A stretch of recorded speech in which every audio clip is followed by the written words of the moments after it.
Bienvenido a Tu Comunidad, un lugar donde la unión y el crecimiento van de la mano. Aquí encontrarás un espacio donde podrás descubrir nuevas oportunidades y disfrutar de beneficios enfocados en tu bienestar. En esta comunidad, la familia es el eje fundamental. Nuestras estrategias, actividades, convenios y alianzas están dirigidas en atender tus necesidades y las de tu grupo familiar. Te estaremos compartiendo constantemente la programación de encuentros virtuales o presenciales para que puedas asistir en familia a conversatorios, charlas o eventos donde con la ayuda de expertos trataremos los siguientes temas: crecimiento personal, relaciones familiares y con el entorno, sostenibilidad y cuidado del medio ambiente, y emprendimiento y gestión empresarial. Te invitamos a ingresar a www.tucomunidad.com.co para que conozcan nuestros productos y servicios de nuestra red de convenios a nivel nacional que construimos para ti. Si tienes algún convenio de interés que no veas incluido en la plataforma, escríbenos y nuestro equipo buscará para ti opciones que respondan a tu necesidad. Recuerda que siempre puedes escribirnos vía WhatsApp o llamarnos al 602-554-0200. Descubre, disfruta y benefíciate con Tu Comunidad. Juntos creamos más beneficios y mayores oportunidades.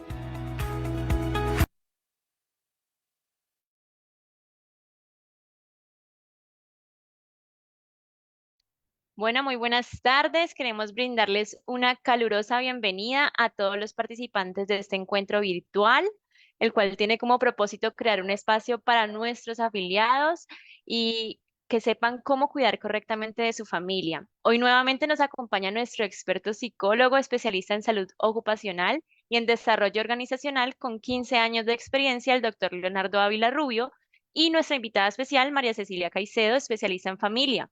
Bienvenidos, Leonardo y María Cecilia. Cuéntenos sobre qué va a tratar esta charla de hoy.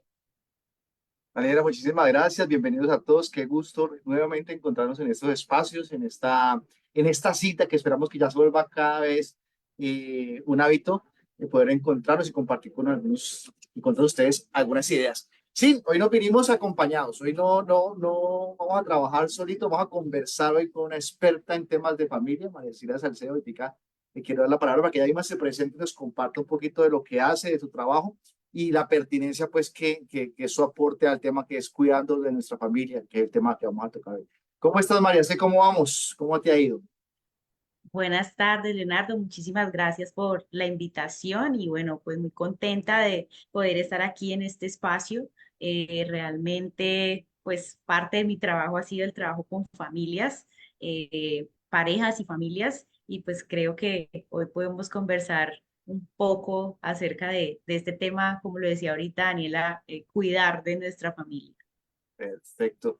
Bueno, Marecina, hay unas preguntas, por lo general, hay una costumbre, un hábito muy curioso, no sé si te pasa, que cada vez que dice, usted es psicólogo, venga, usted que es psicólogo, cuénteme, respóndame, usted qué piensa, usted qué dice. Y en temas de familia, hay un concepto clave que es cómo deben ser o cuál es la idea, lo que es ese concepto de dinámicas familiares. Cuando hablamos de la dinámica familiar, y es que ustedes los psicólogos hablan de la dinámica familiar, ¿a qué estamos haciendo referencia a eso? ¿Cómo es una dinámica familiar o de qué hablamos cuando hablamos de ese tema? Bueno, pongámoslo en un lenguaje un poco más, como más cotidiano, ¿no? Esa dinámica familiar es como la danza, ¿no? Como cuando uno baila, ¿sí? Como esa forma de comportarnos, esa forma de ver la vida, esa forma de comunicarnos, la forma en que actuamos cotidianamente en nuestra familia. Entonces, una dinámica normalmente tiene formas de resolver problemas, formas de comunicarnos, formas de relacionarnos, formas de a ver, cómo de tomar decisiones, incluso la forma misma de amarnos, ¿sí? ¿Mm? Hace parte de una dinámica. Y normalmente, algo, me estoy adelantando de pronto a una pregunta que viene, que puede ser, bueno, y es que ustedes hablan de dinámicas disfuncionales, eso es muy común, ¿sí? Es que usted tiene una familia disfuncional o ustedes tienen una familia o una dinámica muy disfuncional. A mi parecer, a mi concepto, pues hay autores que sí hablan de disfuncionalidad, pero obviamente con unos criterios muy específicos, pero a mi parecer cada familia es diferente. ¿sí? Cada familia tiene su propia dinámica de funcionar ante la vida, ante las exigencias de la sociedad, ante las exigencias mismas de la vida, de su misma forma de relacionarse. Por supuesto, yo diría que más bien hay patrones o formas que no son adaptativas, ¿sí? Por ejemplo, cuando encontramos violencia, cuando encontramos formas que nos están perturbando, ¿sí? Eso, digamos que son cosas, pero no nos hace disfuncionales. Funcionales somos para la vida, ¿sí? Pero no Sí. nos hace como, entonces si somos disfuncionales no servimos para nada como familia, no. Simplemente podemos ajustar cosas en la dinámica que nos permitan seguir siendo funcionales. Sobre todo porque hoy en día se rompe ya, desde hace mucho tiempo, se rompe ya ese paradigma, ese modelo mejor de la familia típica, papá, mamá, hijo mayor, hijo menor, Correcto. hijo, y ahorita un hijo mayor puede asumir los roles de cabeza de familia o una mamá o una abuela. ¿Eso cómo funciona? ¿También tiene que ver con esto de dinámicas familiares? Correcto. De hecho, ya no se habla de familia en singular, sino que se habla de familias en plural, porque hay muchos tipos de familias, ¿sí? Hoy en día encontramos no solo la familia nuclear, que es la que tú estás llamando, ¿sí? Papá, mamá, hijos. Tenemos también familias monoparentales, donde hay un solo papá y los hijos, o una sola mamá y los hijos. Tenemos familias reconstituidas, o sea, papá, mamá, que vienen de otros núcleos familiares, Ujú. los tuyos, los míos y los nuestros, más o menos, Sí. también Ajá. conocidas como familias ensambladas. Pero también, por ejemplo, incluso el año pasado salió, no recuerdo si es un decreto o una resolución, donde incluye a las mascotas dentro de la familia. Entonces, hoy en Ah, día, y por estos días ha sido muy sonado en redes sociales porque el papá hizo como un comentario como, vea, tengan más hijos y menos mascotas. Bueno, pues la familia hoy en día también se considera como mi mascota y yo, ¿sí? ok. Eh, o, por ejemplo, cuando solamente está mamá e hijo, pero el hijo mayor, ¿sí? Que Ujú. atiende a su mamá o que cuida de su mamá o de su papá, ¿sí? Eso también, Vale. digamos, o pues, digamos que hay muchos tipos de familias. Cuando hay padres separados, no quiere decir que dejamos de ser familia. El Ujú. sistema familiar se sostiene, los miembros siguen allí, Vale. solamente que se van a desplazar a lugares diferentes. Hay un concepto muy complejo tanto a nivel de comportamiento individual como a nivel de comportamiento social, incluso familiar. Y es, bueno, cuando hablamos de un concepto, entre comillas, no me gusta la palabra, pero no se me ocurre otra, entre comillas, normal o funcional, y cuando hablar de una familia disfuncional o mal llamada una familia tóxica. Digamos, si vamos a hablar de ya una dinámica que no es adecuada, ¿cómo reconoceríamos eso? Bueno, una familia que tiene una perturbación por algún problema, como tú lo llamas, que puede ser tóxico, la toxicidad hablando desde lo que genera daño, ¿sí? Sí. Entonces, hay acciones que como familia podemos hacer que generan daño hacia los miembros de la familia. Y ahí se empieza a hablar de familias tóxicas, como por ejemplo, familias donde existe la violencia en todas sus formas, ¿sí? Violencia física, violencia económica, violencia psicológica, violencia verbal, violencia sexual, ¿sí? En todas sus formas. Pero también encontramos otros tipos, digamos, como de dinámicas que puedan hacer daño a los a los demás miembros de la familia. Por ejemplo, cuando hay un control excesivo, ¿sí? Por algún miembro de la familia. Eh, Cuando, por ejemplo, encontramos familias que tienen unos roles que no son propios, ¿sí? De su función dentro de la familia, ¿sí? Ujú. Entonces, a veces encontramos menores de edad que son proveedores, ¿sí? Cuando eso no debería, digamos, en términos legales, por ejemplo, no debería de ser. O cuando se rechaza de pronto a algún miembro de la familia por alguna característica, por alguna condición. Eh, digamos que siempre hay como esas banderitas eh, de toxicidad cuando no se permite ese libre desarrollo de la personalidad, por ejemplo. Ok, tocas un tema importante, ¿no? Ese desarrollo del individuo dentro de ese entorno familiar, hacer parte de, pero también ese libre desarrollo de de la personalidad. Y esto con hijos adolescentes a veces para algunos padres es complicado, ¿no? ¿Dónde está ese límite entre no ser ese papá tóxico, sobreprotector, pero también permitirle ciertos desarrollos? Y ha cambiado bastante con el tiempo, ¿no? Con respecto a eso, la práctica clínica que te ha mostrado, que nos puedes contar un poco acerca de esa, con qué te encuentras tú ahí. Bueno, pues la adolescencia es una etapa, como dice su nombre, de adolecer, ¿sí? Es una etapa donde para unas cosas soy niño, pero para otras soy grande. Entonces las exigencias se convierten en algo que a veces suele ser dicotómico en términos de cómo así. Entonces aquí soy niño y acá soy grande. Para hacer el aseo soy grande, pero para salir con mis amigos soy un niño o una niña. ¿Sí? Entonces, como que se convierte para el adolescente en una controversia importante y aquí hay algo clave que me parece importante que me he encontrado pues en mi práctica clínica y es el tema de la comunicación, ¿sí? Eh, a veces como padres no escuchamos a nuestros hijos, ¿sí? O no les damos un lugar seguro para que ellos se puedan expresar, ¿sí? Ujú, Entonces, ¿qué me he encontrado? Que por ese mismo temor de los padres, para que mi hijo no vaya a sufrir, pues yo le digo qué hacer y cómo hacerlo, sin tener en cuenta la visión misma del adolescente, ¿sí? O de la adolescente. Entonces, en lugar de, ven, escuchemos y resolvamos juntos, o yo te ayudo a resolver, pero desde tu mirada también y te escucho, tus argumentos, tu visión de la vida, tus sufrimientos, más bien te digo, no, no hagas, o ven, vete por aquí, vete por allá.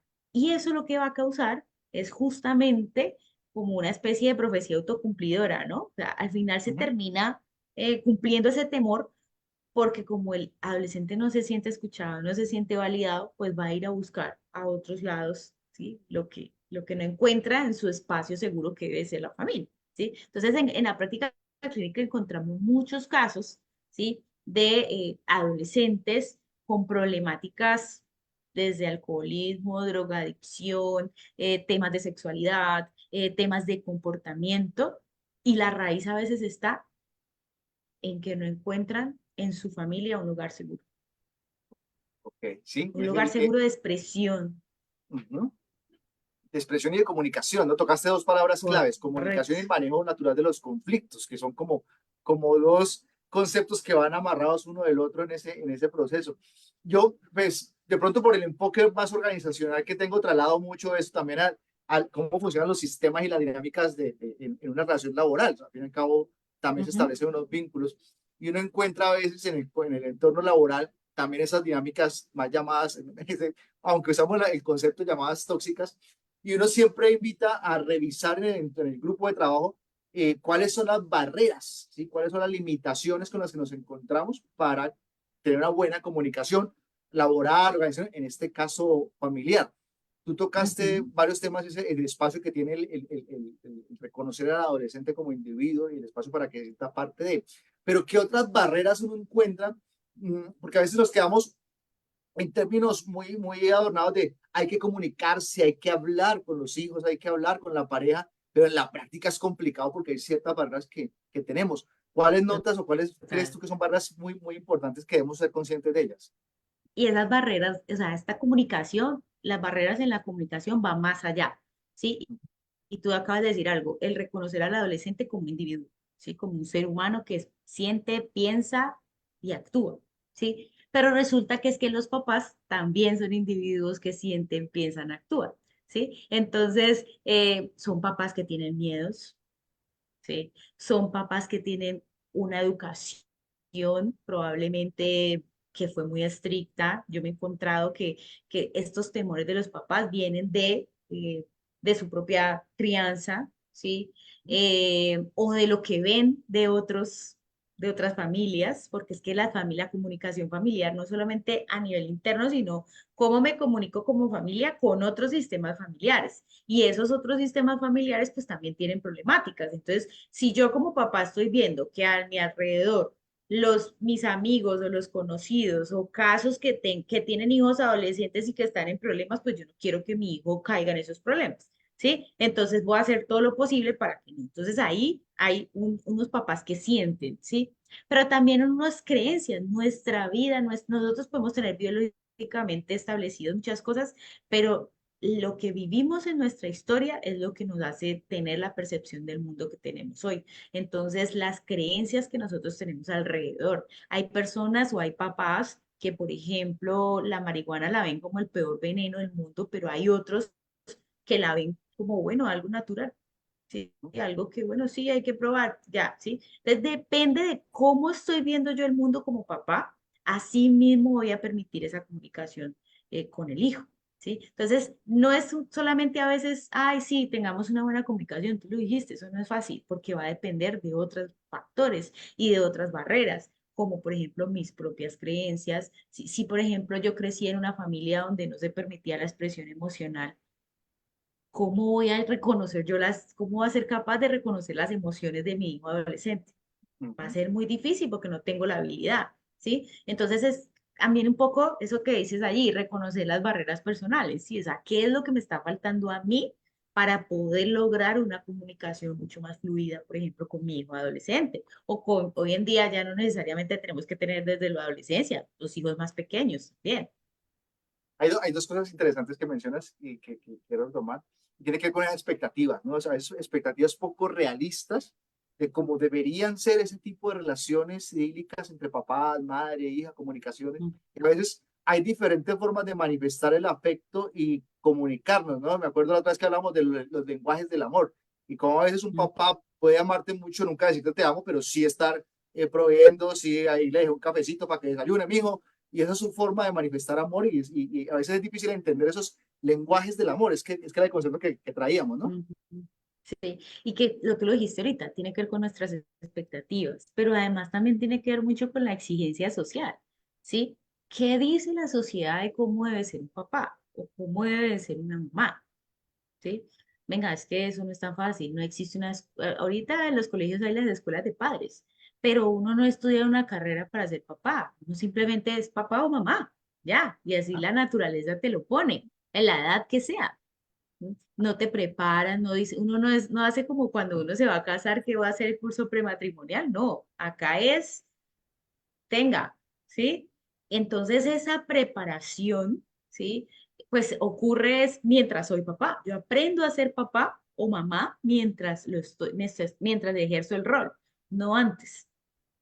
Aprendiendo a veces, hasta equivocándose y aprendiendo de ese error y aprendiendo de esa, esa, Total, ese total. listo. Entonces es empezar a reconocer estos padres como también seres que piensan y sienten, porque es que a veces la mirada del adolescente es, mi papá no me entiende, entonces simplemente me alejo. Bien, bien, vení, hagamos una pausita, recordemos que estamos conectados aquí en el chat y también en Facebook, si hay preguntas, si van surgiendo algún comentario, estamos atentos a que nos lo comenten, a que nos lo digan, porque también son muy importantes los aportes, las preguntas que ustedes tengan sobre este tema tan interesante. Hablemos de algo clave y centrémonos en los dos aspectos, la comunicación en la familia, ¿sí? Ujú. Hablemos un poquito acerca de esa importancia y qué podríamos considerar y recomendar cuando hablamos de comunicación en el entorno de familia. Bueno, ahí digamos una teoría, si nos vamos a hablar desde la psicología, Paslavik habla de los axiomas de la comunicación y nombra varios aspectos importantes ahí. El primer axioma de la comunicación, bueno, ¿qué es un axioma? Verdad es que no se pueden refutar, ¿cierto? Y que el primer axioma dice, es imposible no comunicar. O sea, siempre estamos comunicando. Si usted ignora a alguien, si no lo mira, si hace como si no estuviera, ahí ya estás comunicando. Entonces, en primer lugar, es saber que todo lo que nosotros hacemos comunica. Todo lo que nosotros, cualquier expresión, cualquier silencio, cualquier palabra, cualquier acto, comunica. Uno. Dos, que en la comunicación, pues hay un emisor y hay un receptor. Hay quien da un mensaje y hay quien lo recibe, ¿sí? Y ese emisor es responsable de lo que dice y el receptor es responsable de lo que escucha y cómo lo interpreta, ¿sí? A veces pueden haber incoherencias en ese mensaje que se da y el que se recibe.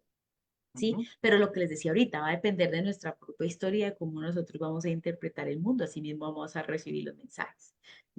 Y en tercer lugar, pues también hay unas formas de comunicar, hay comunicación verbal, hay comunicación no verbal, ¿sí? Entonces la ideal es que se pueda ver una coherencia entre ambas. Si yo te digo, yo no estoy brava y te pongo así manitos de jarrita y te frunzo el ceño, pues ¿qué te estoy diciendo? Si estoy brava o no lo estoy.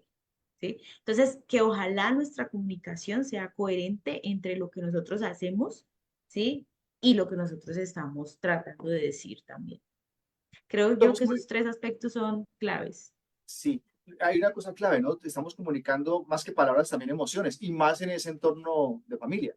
Familia, correcto. Creo que esa anécdota lo quieren casi todos lo compartimos, ¿no? Y es que la mamá podría decir muchas cosas y echar mucha cantaleta, pero el día que llamaba por el nombre completo o el látigo de la indiferencia que decían, sabía que estamos transmitiendo que algo grave estaba pasando. Ahí estaba comunicando ya algo con esa actitud fría, de pronto, en esa comunicación. Pero quisiera retomar también algo que mencionaste con respecto al rol de los padres, también como individuos, y es que responden a unos estilos de crianza, ¿no? Hay uno ve padres que tienen comunicación que puede ser más autoritaria, casi tipo dictadura, otros pueden ser más permisivos, otros un poco más Ujú. democráticos. ¿Eso es bueno, malo, es adecuado? O sea, ¿hay un ideal de esos estilos de comunicación que apliquen? Bueno, yo, como lo dije al principio, cada familia tiene su propia dinámica y su propio estilo, ¿cierto? Hay padres que les funciona el autoritarismo, hay padres que les funciona ser democráticos, hay padres que les funciona ser flexivos, ¿sí?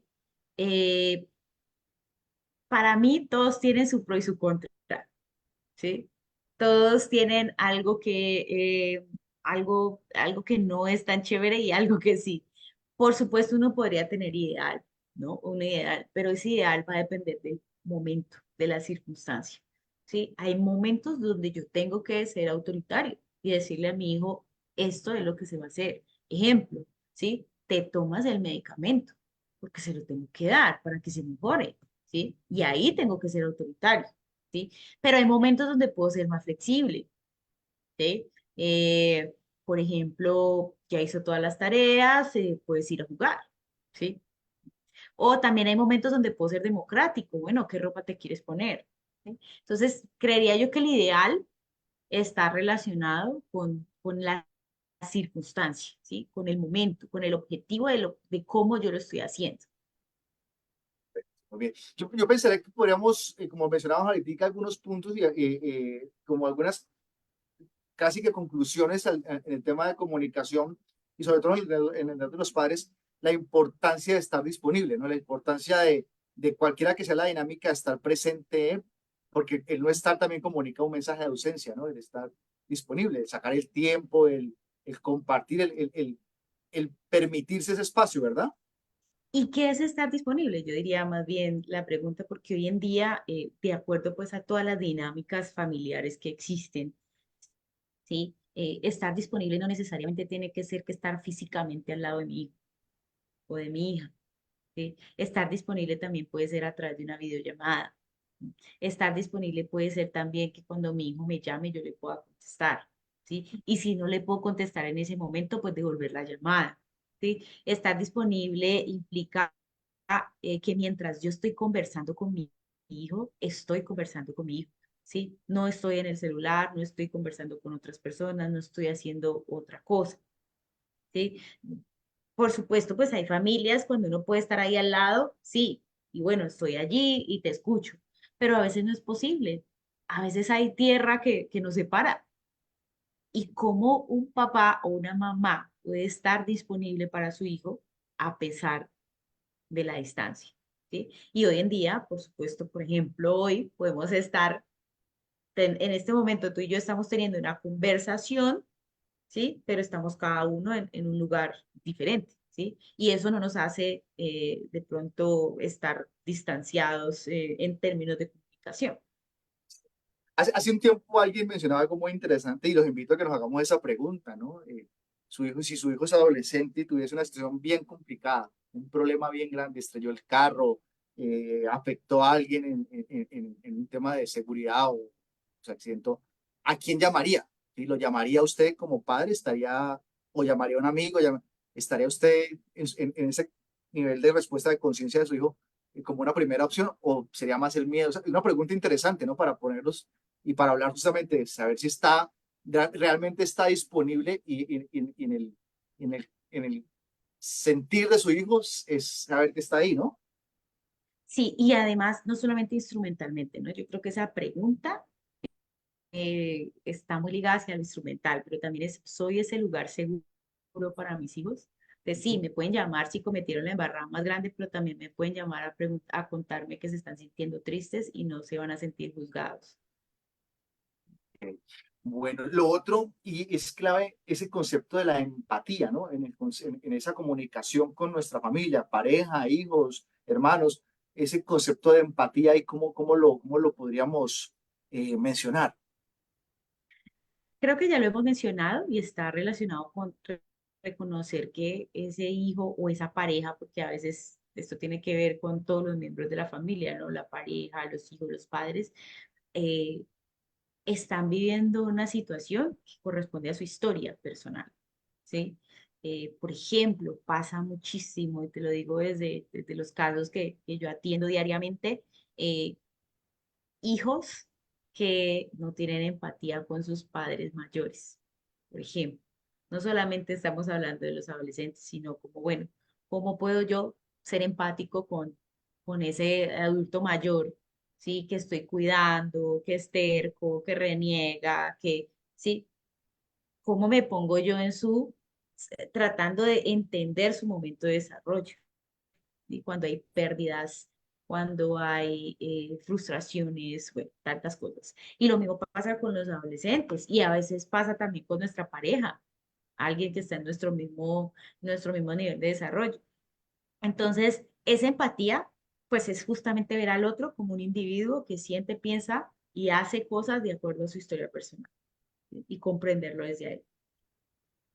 Y complementando el tema de comunicación, quisiera que habláramos un poco acerca de los conflictos, ¿sí? Yo siempre volviendo al tema organizacional, digo, los conflictos hacen parte natural de la vida, los conflictos es inherente a las relaciones humanas y me imagino que claramente en la dinámica familiar también hablar de conflictos es no evitarlos o no decir no nos conflictemos, sino que hace parte natural de lo que somos como seres humanos, ¿verdad?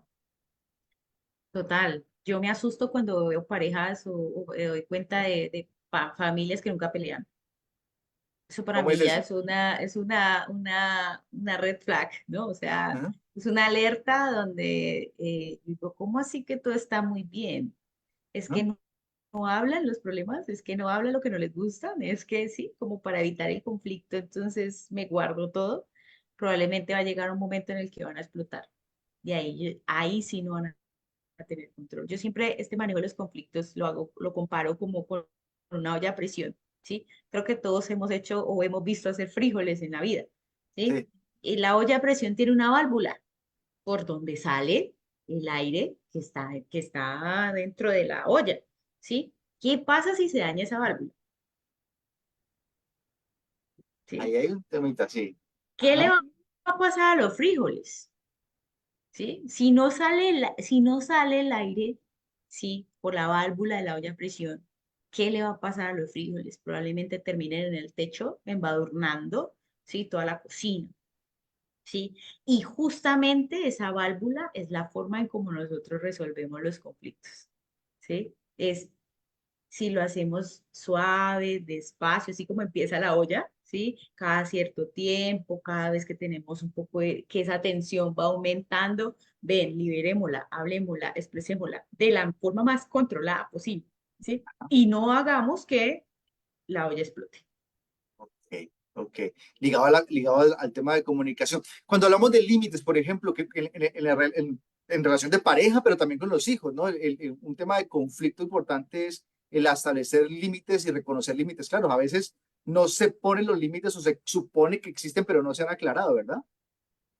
Sí, y para entender los límites claros, creo que es importante entender los otros dos extremos, ¿no? Están los Ujú. límites difusos, que es cuando no hay límite. Yo siempre comparo esto como los tuyos, los míos y los nuestros. Perdón. perdón.